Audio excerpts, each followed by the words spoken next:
gauge and a compression tester can tell you everything wrong with that engine standing next to it in a gravel driveway. That the subscription for the heated seats you already paid for, the proprietary diagnostic. You know new trucks are a trap. The payment, the subscription for the heated seats you already paid for, the proprietary diagnostic port that tells the dealership everything and tells you nothing, the engine that throws a code when you change your own oil filter because it was not done at an authorized service center. But knowing it is a trap and knowing what to buy instead are two different things. There are 3 trucks on the used market that were built before all of that happened. 3 specific models with no kill switches, no diesel exhaust fluid tanks to babysit, no particulate filters that clog and destroy your turbo, and engine blocks documented running past 500,000 miles on original internals. This is an engineering autopsy. We are going to tell you exactly what makes these 3 trucks different from everything built after them, what to look for when you find one, and why the industry would prefer you never watch this video. The 7.3-liter Power Stroke, produced by Ford from 1994 through 2003, and the 5.9-liter Cummins Inline-6 from Dodge, built through 2007, share a philosophy that no longer exists in production trucks. They are mechanically injected diesels. Mechanical injection means fuel delivery runs on pressure and mechanical timing, not on computer-controlled solenoids managed by proprietary software you cannot access. A 7.3-liter Power Stroke with the original injection pump does not require a dealer scan tool to diagnose. A diesel technician with a pressure gauge and a compression tester can tell you everything wrong with that engine standing next to it in a gravel driveway. That is not possible with diesel trucks built after 2007, when emissions mandates introduced diesel particulate filters and selective catalytic reduction systems into consumer models. The diesel particulate filter traps soot and must periodically burn it off by injecting raw fuel into the exhaust stream. Short trip driving prevents full regeneration. The filter loads up.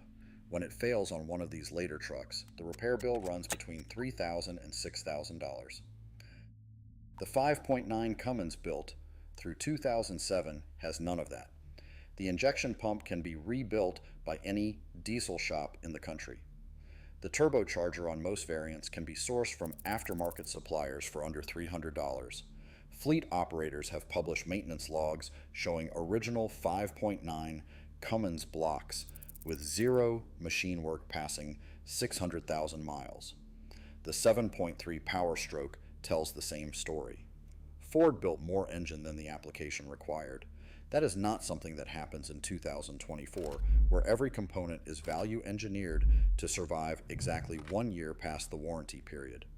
Before you buy, on the 7.3, pull the oil cap and check for white foam on the underside. That means head gasket seepage. Check the up-pipe gaskets on the exhaust manifold. They crack and leak boost. On the 5.9, Cummins, watch for lift pump failures, a cheap fix if you catch it before it starves the injection pump. On either engine, pull the valve cover at high mileage and look at the rocker arms. Shiny is good. Copper-colored scoring ends the conversation. Any mechanic can run these checks with a flashlight. That matters. Now, the Japanese truck that became the last survivor of an era, Toyota quietly killed. The second generation Tundra, built from 2007 through 2021 with the 5.7-liter V8, is not reliable in the way a Honda Accord is reliable. It is reliable in the way a diesel generator is reliable, over-engineered for its application, cast in iron, where other manufacturers used aluminum, built for longevity rather than efficiency metrics. Toyota replaced it in 2022 with a third generation powered by a twin turbocharged V6. More horsepower on paper, better fuel economy in a laboratory, also 2 turbochargers, a high-pressure injection system, and a level of complexity. Toyota's own technicians have privately described as a step backward in long-term serviceability.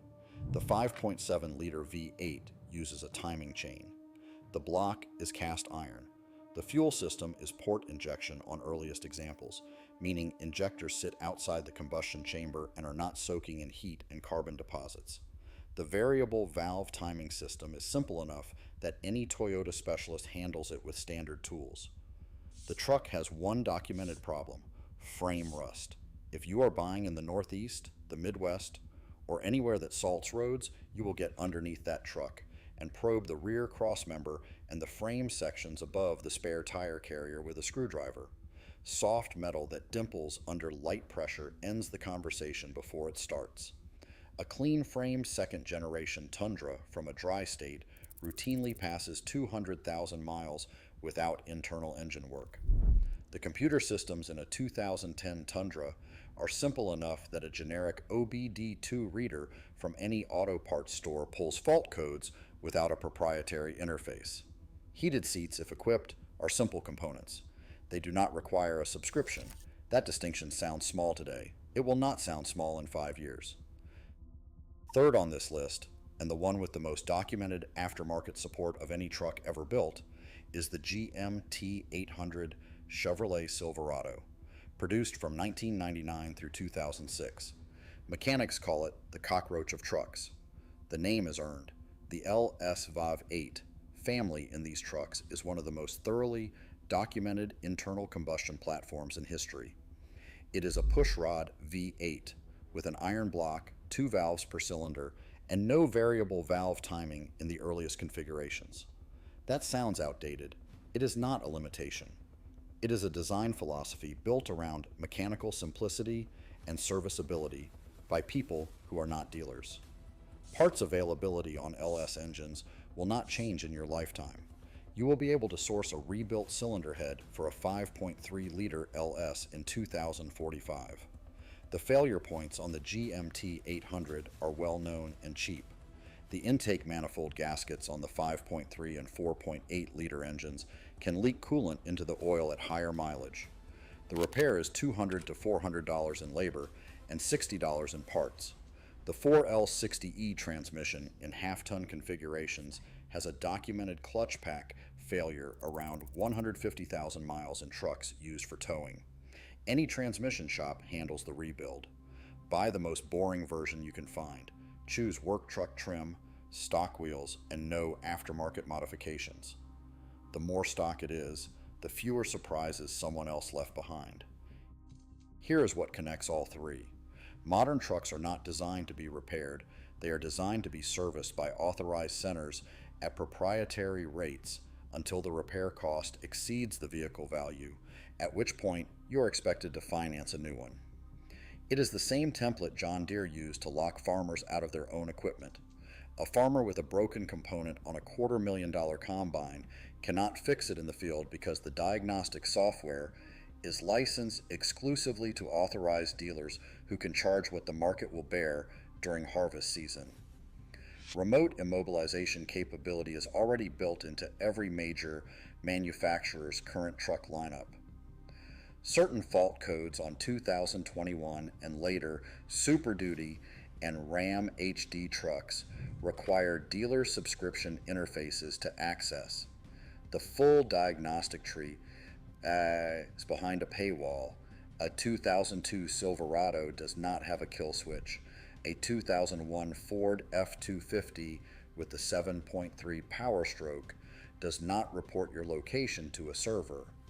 A 2014 Tundra with the 5.7-liter V8 does not require a dealer to read your own engine data. A clean GMT 800 Silverado bought for $9,000, maintained by an independent mechanic, and kept running for another 100,000 miles will cost you less than 3 years of payments on a 2024 truck you do not own in any meaningful sense. That is not nostalgia. That is arithmetic.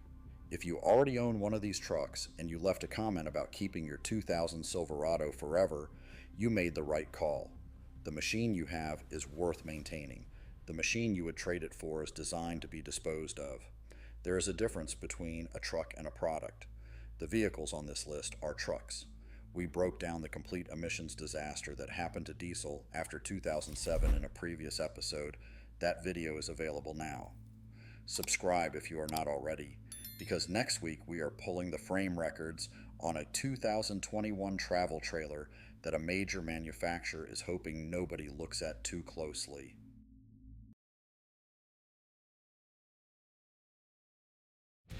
It's so close. For thousands of years, man has found comfort in its presence. It's been a beacon for nocturnal travelers, a timekeeper for farmers, and a location finder for sailors at sea. For some cultures, it's even been a god. It's the only cosmic body ever visited by human beings, and today, NASA is planning a permanent outpost there. But how did it get there in the first place? How did the moon come to be? The answer is more astounding and spectacular than most residents of Earth have ever imagined.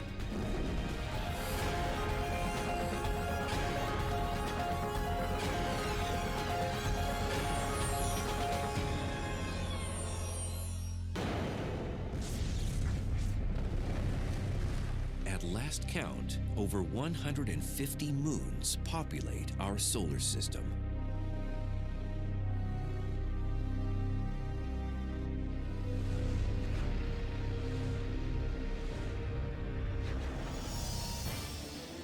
Neptune claims 13 of them.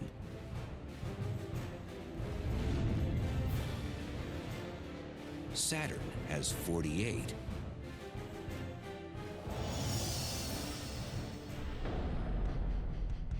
And Jupiter hosts an astounding 62.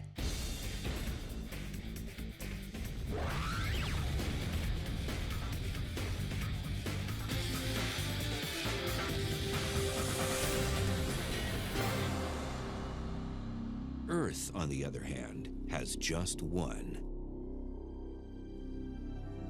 But it's a special one. Our moon, Luna, as the Romans named it, is remarkable in its size. It is by no means the largest moon in the solar system. Several others are bigger. One of Saturn's moons, Titan, for instance, is twice the size. But our moon is the largest in relation to its host planet. It's a quarter the size of the Earth. It's really big compared to the Earth. If you look through a telescope at the Earth from a distance, you'd see the Earth and this other big thing. If you look at Jupiter or any other planet, you got the big planet and then little tiny moons right next to it. So our moon is so much bigger, and it's the only one of the now 8 planets that has that situation.